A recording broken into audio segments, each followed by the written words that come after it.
You're listening to Admitting Diagnosis, the Journal Watch podcast for March 6th. An announcement. We're going to change the name here to Clinical Conversations from Admitting Diagnosis. And we'll be making changes that will enable you to find us under that name. Meanwhile, keep looking in the same place, podcasts.jwatch.org, and we'll be there. I'm Joe Elia, and you should call 1-617-440-4374 to leave us a comment or a suggestion. They're much appreciated. We've got a quick look at the week's news for you, and I'm fighting a cold of some sort, so I'll bring you an interview from September with an editor of a sobering book, War Surgery in Afghanistan and Iraq. But first, a walk amongst the week's principal clinical headlines. First off, the Annals of Internal Medicine reports that vitamin K is not associated with fewer bleeding events in patients with elevated INRs who are not at increased risk of bleeding. The authors say their results support simple withdrawal of warfarin for a dose or two. Next, clopidogrel mixed with a proton pump inhibitor after an acute coronary syndrome is associated with more frequent rehospitalization and higher mortality, according to JAMA. Those were the results of a large VA study with an 18-month follow-up. Finally, you might want to remind your patients going in for an MRI to take off their patches before entering the machine. Even though most patches aren't magnetic, they do conduct electricity, and the FDA warns that they've been known to cause burns on the order of a severe sunburn. Now on to the interview. Here is the Journal Watch interview.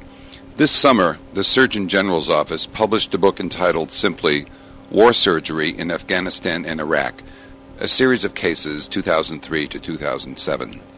The book, available from the government printing office, seeks to document the medical and surgical lessons learned in those wars so far, and to prepare clinicians for service on or near the battlefields.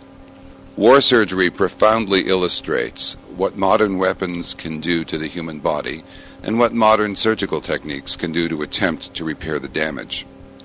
We've asked one of the authors of War Surgery, Dr. Stephen Hetz, to talk with us about the book.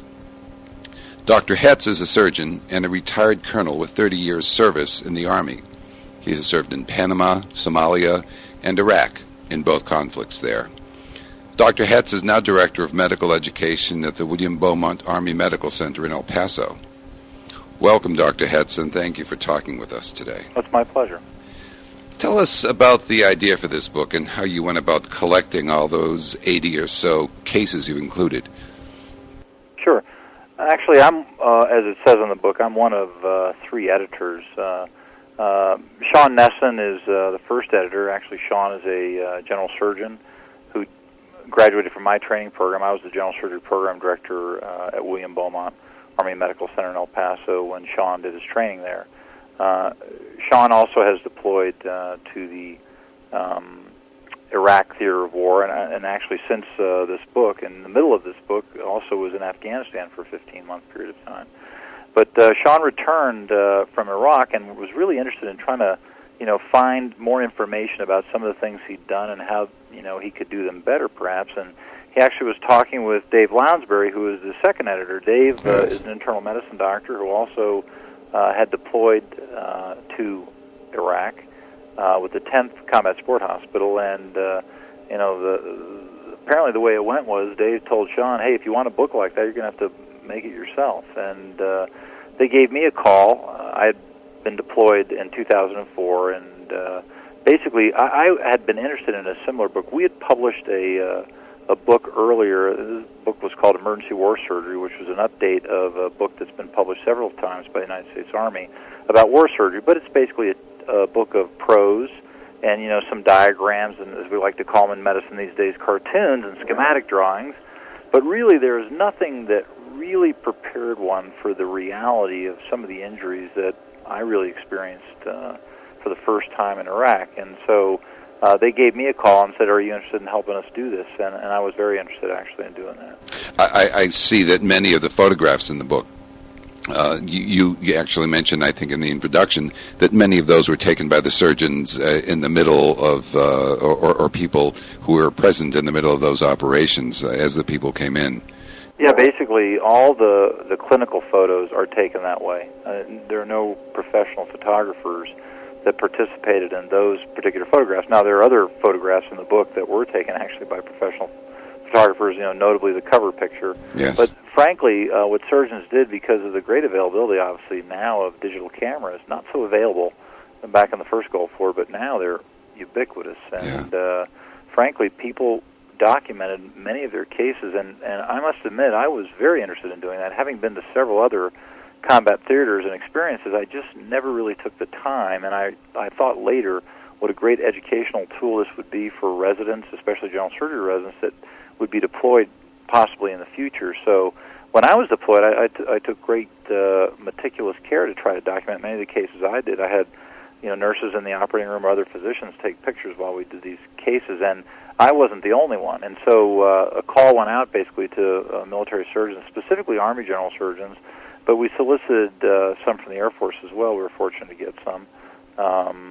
And we asked for cases, if they had documented cases of an experience in any venue, whether extremity, chest, head, abdominal injuries, and if they had what they thought were pretty well documented cases, to send them in to us. And we sifted through a bunch of these cases and came up with these 83. Plus, in the margins, you can see we have little additional cases with some interesting vignettes about those kind of cases, and assembled those with the narrative description given and put it in this format that the book carries of talking about the case, the teaching points, a lot of the lessons learned, and things that we might have done different, too. So. It does read paradoxically like a textbook, although as a reader, it's difficult to separate yourself from the experience of the patients who are being operated on and what the trauma and your realization of the trauma they've just been through.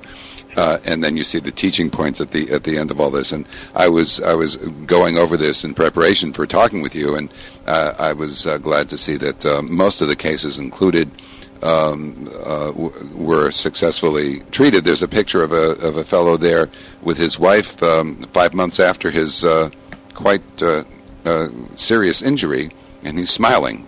Right. One of the reasons he's smiling, I think, is that he's with his wife. But he seems happy and healthy. One of the things that struck me today, the new New Yorker has just come out, and in it is a portfolio of photographs about service and military service, and as well as a profile of a fellow who had PTSD and ended up dead with his brother.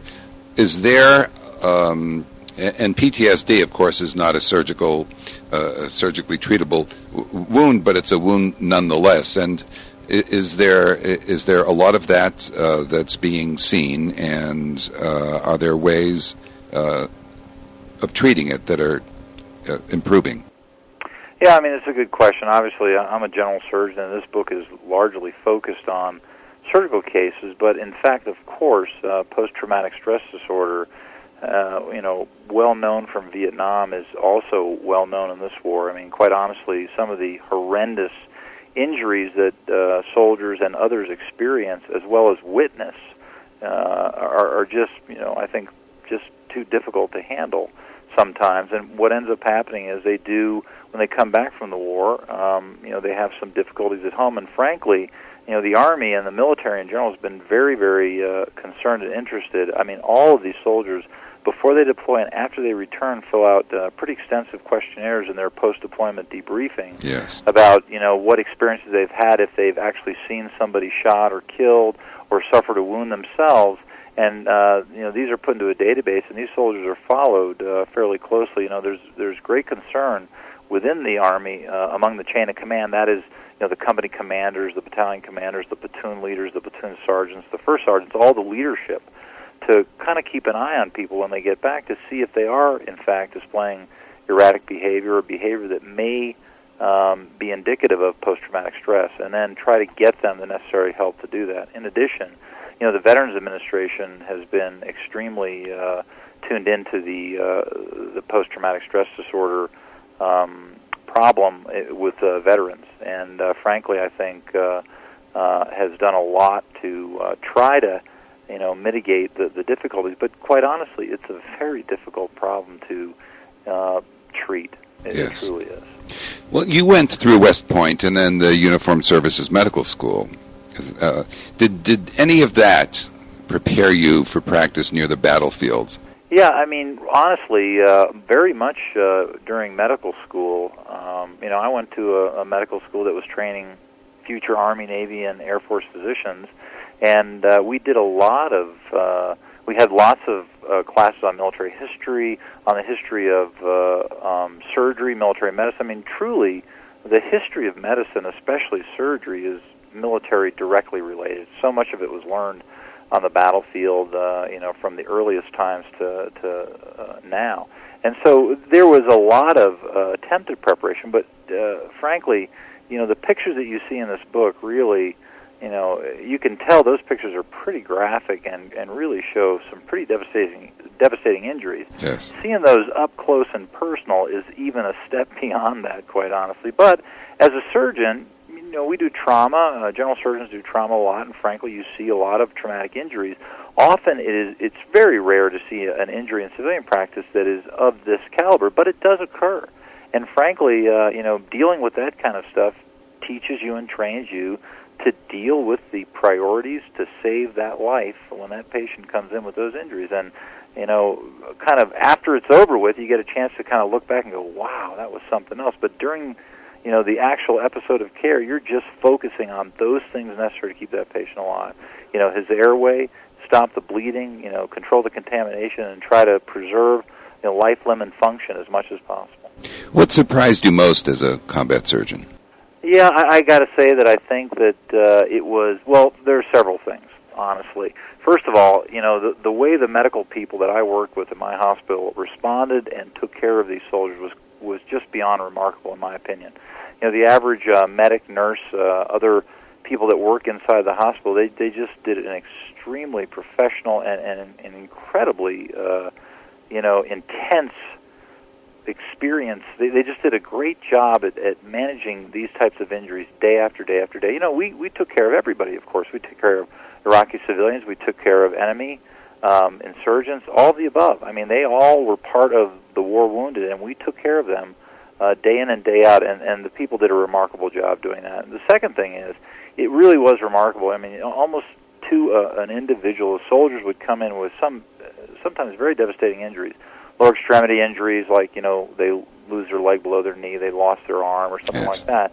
And their questions were always virtually the same. They wanted to know how their buddies were, and the second thing they wanted to know is how soon would they be able to return to their unit to get back to what they were doing. Surprising. I mean, it just was astounding and took us aback. And it was like, yeah, let's just get you, let's just get you better. Then we'll worry about that stuff later. Yeah. But I mean, to me, it was astounding to see that their level of interest and concern was to get back to the people they had just been with, so they could continue working with them and working together to keep each other safe and do what they need to do. It was pretty. I don't know how to really describe it. It was pretty amazing. It was a pretty unique experience. Yeah. Well, many of those wounded people that you describe in this book and others, of course, will be seeking care in non-Veterans Administration hospitals over the coming years. What can you tell those attending to those people to help them with their care? Yeah, I'm not sure I can tell them anything they don't really already know, and that is that basically, you look at these people that have, I think, sacrificed so much, for their country and service to the country.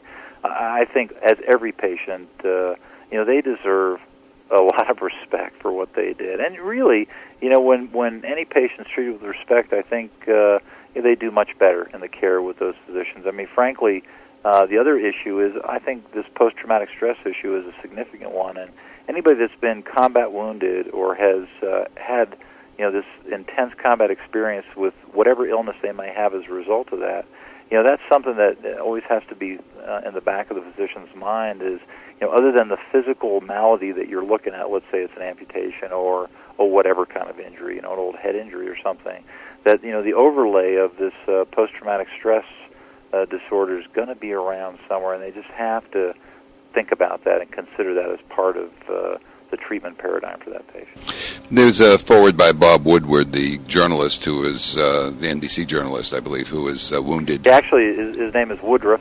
Did I say occasionally do? Did I say Woodruff? Yeah. I'm sorry. Yeah. I meant to say Woodruff. Yes, and he says that not only is the immediate care important, but the longer-term care in his foreword.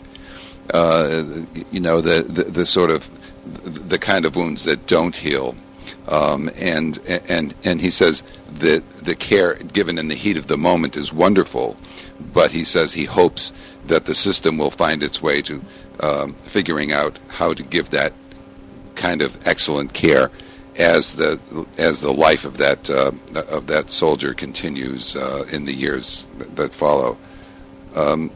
Is that spoken from somebody, do you think, who's experiencing that sort of continuing problem with a wound? Well, I think certainly. If you read the description in the book of his wound, and his wife and he published a book that I actually read not too long ago. I think the name of the book is In an Instant, and it really catalogs his injury and then his recovery from that injury, which is a pretty amazing story when you get right down to that. The truth is that story is being repeated on many occasions in Iraq and back here in the United States. And it's hard. It's very difficult because, it's true, and as he says in the book, in those white-hot moments of the injury, you got the whole combat support hospital, every medical person just focused on that problem. And then eventually, the acute problem is resolved or has been resolved enough to be able to get back to some semblance of a life. And then, the concern is, well, it will be forgotten. And honestly, the Army, and I know the Veterans Administration, is very committed to that not occurring, quite honestly. Recently, you may or may not know, the VA had a change of leadership. The Secretary of the VA is retired General Jim Peek. Dr. Peek was the Surgeon General of the Army for 4 years, back when I was still on active duty.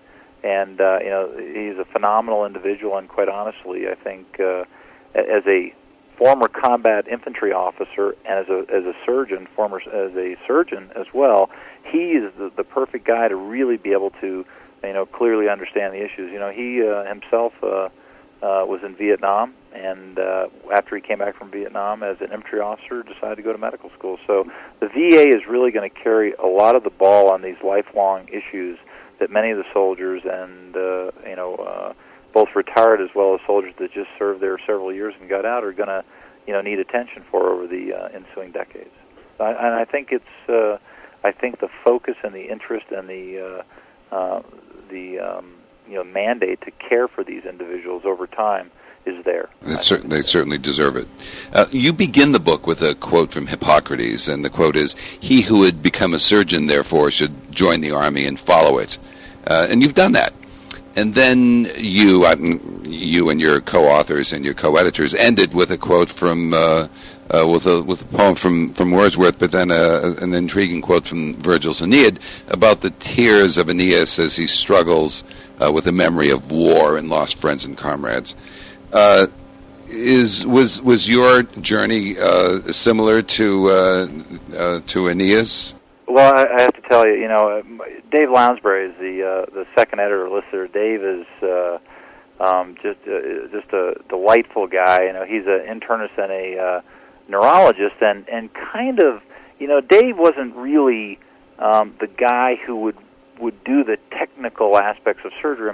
Dr. Nesson's a general surgeon, I'm a general surgeon, so the two of us really, pounded out the details about if this was the right thing to do, what was the teaching point about this. But when it comes to, the structure, the style, the kind of ambiance that the book exudes, that was really all Dave. And those quotes, of course, were largely gotten by Dave because, frankly, to him, this book, we didn't really talk about the purpose of the book. Really, what it came down to the purpose of the book was we really saw this as a bridge from a book like the Emergency War Surgery Handbook, which is schematics and prose and whatever, yes, to reality. This is the bridge to reality. Now, it's not reality because it's pictures, but this is as close to reality as you get without being there.